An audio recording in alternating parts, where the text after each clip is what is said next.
ओम श्री लक्ष्मी नारायण जी नमः। सुख सागर 10वां स्कंद 80वां अध्याय। सुदामा ब्राह्मण की कथा। राजा परीक्षित ने इतनी कथा सुनकर सुखदेव जी से विनय किया, महाराज आप समझते होंगे कि परमेश्वर की कथा व लीला सुनकर इससे संतोष हुआ होगा, सो मेरा मन अभी तक हरी कथा सुनने से नहीं भरा। सत्संग भाग्य के बिना नहीं मिलता। इससे मैं जानता हूँ कि मेरे पिछले जन्म का पुण्य सहाय हुआ, जो मैंने अंत समय गंगा किनारे आकर तुम्हारा दर्शन पाया। जिस जगह परमेश्वर की कथा होकर सत्संग रहता है, वहाँ पर देवता स्वर्ग से आते हैं। देखो, जो नारद मुनि दिन रात फिरते रहकर कहीं दिन नहीं ठहरते, वे भी सत्संग में आकर बैठते हैं। हमारे पितरों ने अपने कर्मानुसार बैकुंठ से भी उत्तम स्थान पाया होगा, पर तुम्हारे मुखराविंद से जो मैंने श्रीमद् भागवत सुना है, इसलिए हमारे पितर लोग उत्तम स्थान रहने के लिए पावेंगे। जिस मनुष्य के मुख से परमेश्वर का नाम नहीं निकलता, उसको पशु से भी निषिद्ध समझना चाहिए। जो कानों से भगवान की स्तुति व कथा नहीं सुनता, उसके कान सर्प व बिच्छू के बिल के समान हैं। जो सिर हरि मंदिर व देवस्थान पर साधु व ब्राह्मण के सम्मुख दंडवत नहीं करता, वह मस्तक शंख पर भोज के समान समझना उचित है। जो आँख श्याम सुंदर का दर्शन व प्रकट व ध्यान में नहीं करते, वह आँख मोर पंख के समान समझनी चाहिए।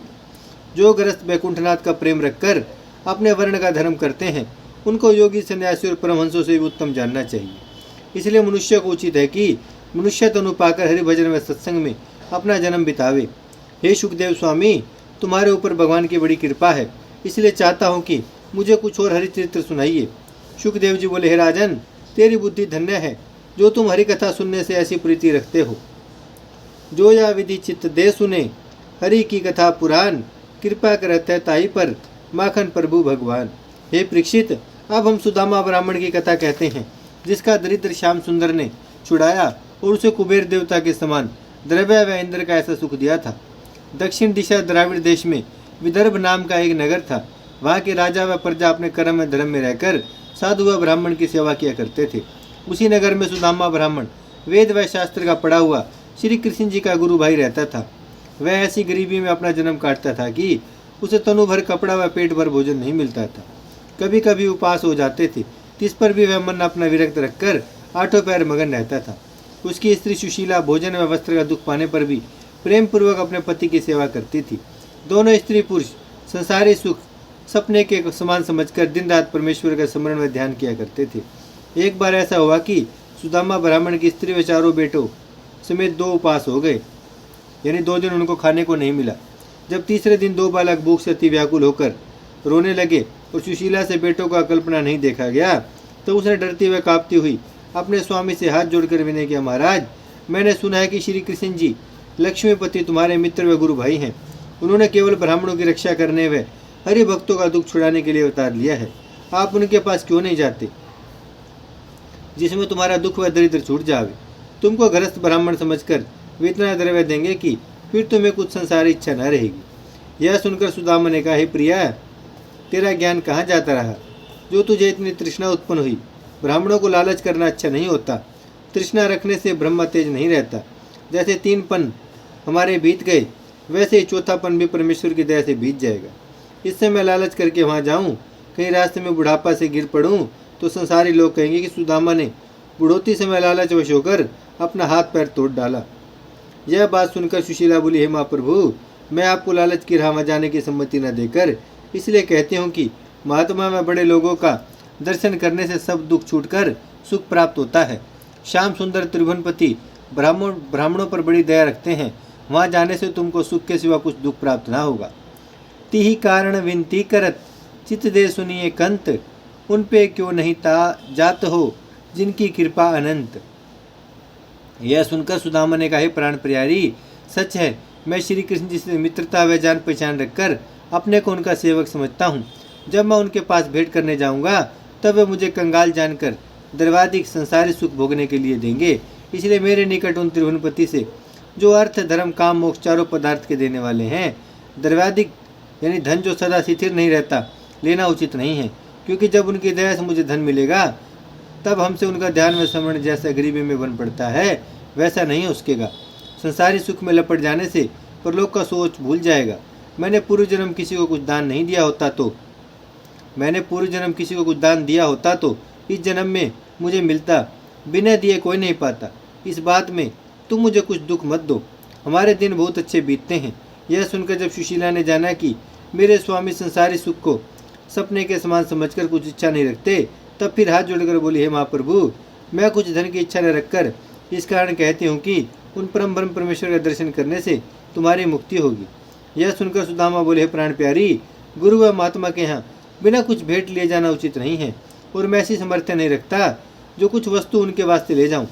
यह बात सुनते सुशीला प्रसन्न होकर 4 मुट्ठी चावल अपने 4 पड़ोसियों से मांग ले आई।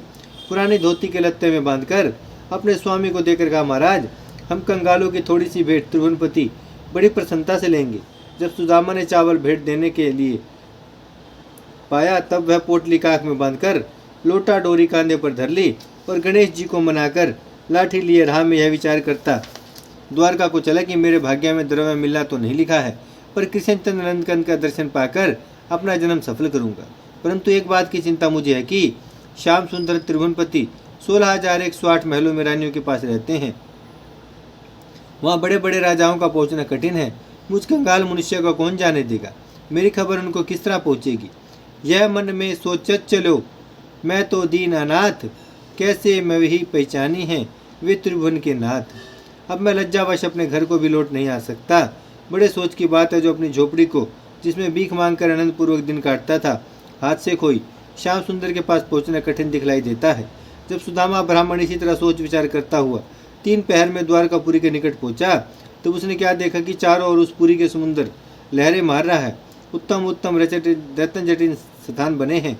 सब छोटे बड़ों के घरों में मंगलाचार व हरी चर्चा हो रही है। जब सुदामा ब्राह्मण यह सब आनंद देखता हुआ श्याम सुंदर की डोडी पर पहुंचा, तब इस भय से मुझको कोई भीतर जाने से रोक ना दे, बार बार पीछे देखता हुआ आगे को चला।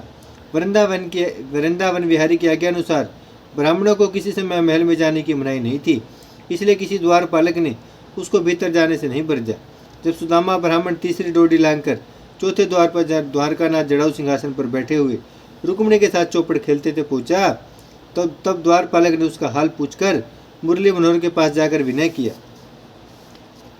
शीश पगा न जगा तुनु पे नहीं जानी को, आही बसे के ही ग्रामा, धोती फटसी लटी दुपट्टी, अरु पाम उपनह की नहीं सामा, द्वार खड़ो दिज दुर्बल दिखे, रहो चिकिसो वसुधा अभिरामा, पूछत दीन दयाल को धाम, बतावत अपना नाम सुदामा। यह वचन सुनते ही केशव मूर्ति चौपड़ खेलना छोड़कर सिंहासन से उतर पड़े और आंखों में आंसू भरकर मिलने के लिए दौड़े। जब सुदामा ने श्री कृष्णचंद्र जी को आते देखा तो दौड़कर उनके चरणों पर गिर पड़ा। श्याम सुंदर ने सुदामा को बड़े प्रेम से उठाकर अपनी छाती से लगा लिया। इतनी कृपा द्वारकानाथ की अपने ऊपर देखकर सुदामा मन में कहने लगा, हे परमेश्वर, मैं यह हाल प्रकट देखता हूँ या स्वप्न में? द्वारकानाथ ने सुदामा का हाथ पकड़े हुए उसे सिंहासन पर ले जाकर बिठाया और अपने हाथ से उसकी धूरी झाड़कर पैर के कांटे निकाले। फिर उसके चरण धोने के लिए रुक्मिणी से जल मांगा और सुदामा से कहा, काहे विहाल बिवाइन ते, पग कटक जाल गड़े पुनि जोए, हाय महा दुख पायो सखा, तुम आए इते न किते दिन खोए। देखी सुदामा की दीन दशा, करुणा करी के करुणा में रोए, पानी परात को हाथ छुओ, नहीं नेनन के जल से पग धोए। जब चरण धोते समय सुदामा अति लज्जा से जो अपना पैर सिकोरे लेता था, तो बैकुंठनाथ उस पर अधिक दयालु होकर अपने हाथ से उसका चरण धोते थे। यह बात देखकर रुक्मिणी आदि 8 पटरानियां चाहती थी कि सुदामा की सेवा हम लोग अपने हाथ से करें, जिसमें हमारे प्राणपति को शर्म ना हो। पर त्रिभुवनपति ने यह बात ना मानकर अपने हाथ से सुदामा के अंग पर चंदन लगाया और देवता के समान विधि पूर्वक उसका पूजन किया। 36 प्रकार के व्यंजन खिलाकर पान व इलायची देकर फूलों का गजरा पहनाया। रुक्मिणी आदि 8 पटरानियों से कहा कि तुम लोग जितनी सेवा हमारे मित्र सुदामा की प्रेम पूर्वक करोगी, उतना हम तुम लोगों से प्रसन्न होंगे। जिस समय रुक्मिणी जी सुदामा की चवर हिलाने लगी, उस समय देवता लोग अपने अपने विमानों पर से यह हाल देखकर सुदामा के भाग्य की बढ़ाई करने लगे। या विधि विप्र ही पूजी के, माखन प्रभु ये दुराय, कुशल क्षेम पूछन लगे, अमृत बेन सुनाए। इतनी कथा सुनाकर सुखदेव जी बोले, परीक्षित, यह चरित्र देखते ही रुक्मिणी व सत्यभामा आदि द्वारकानाथ की सब स्त्रियां और जो यदुवंशी वहाँ पर थे चंबा मानकर आपस में कहने लगे कि रूपवान व धन पात्र का सब लोग आदर करते हैं, पर दरिद्री बूढ़े ब्राह्मण ने न मालूम पिछले जन्म कौन ऐसा भारी तप किया था और गुण इसमें भरा है, जिसके कारण त्रिभुवनपति अपने हाथ से इतनी सेवा करते हैं। ओम श्री लक्ष्मी नारायण जी नमः। यह अध्याय बड़ा है, बाकी का अध्याय कल पढ़ेंगे। भजमन नारायण नारायण नारायण, श्रीमन नारायण नारायण नारायण, लक्ष्मी नारायण नारायण नारायण, सत्य नारायण नारायण नारायण। भजमन नारायण श्रीमन नारायण, लक्ष्मी नारायण सत्य नारायण, भजमन नारायण नारायण नारायण। भागवत महापुराण की जय, लक्ष्मी नारायण भगवान की जय, गौ माता की जय, गंगा मैया की जय, धरती माता की जय, शिव परिवार की जय। हर हर महादेव, हर हर महादेव, हर हर महादेव। परम पिता शिव परमात्मा नमः शिवाय। ओम नमः शिवाय।